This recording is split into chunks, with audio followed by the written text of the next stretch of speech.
কাঁঠাল সব পেরে ফেললাম আজকে। হ্যাঁ, কদিন আগে গুনে গেছি 17টা, কালকে এসে দেখলাম আছে 12টা, আজকে এসে দেখি একটু আগে কেটে নিয়ে গেছে 3টা।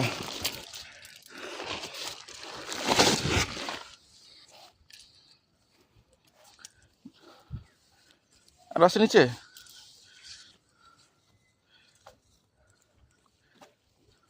কত হইব? 3 4 5 6 7 8 9 10 11টা।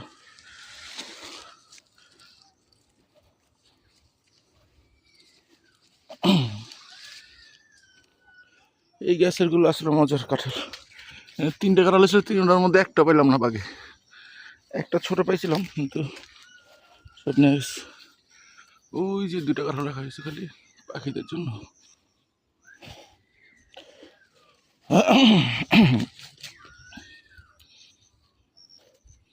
এই লোক খোলা জায়গার অবস্থা, সব সরে নিয়েছে। আমাদের বাগে পড়ছে এই 3টা, 2টা একটু ভালো, একটা একটু পচা, আর বাকি টোটাল 9টা পারা হয়েছে। বাকি সবগুলো মানুষের দিয়া। এটা একেবারে কাজ পাক না, কিন্তু পচা কিনা যায় না, খাওয়া যাবে কিনা বলতে পারতেছি না। এই অবস্থা। কাঁঠাল আসছিল এই গাছে কম হইলো 30-40টা, বাকি পাইছি মাত্র এই যে 3টা। এর আগে মনে খাইছি 1টা 4টা, আর মানুষের দিছি প্রায় 8-10টা, 7টার মতো হইবে মানুষের দিছি, আর বাকি সব চড়ে নিচ্ছি।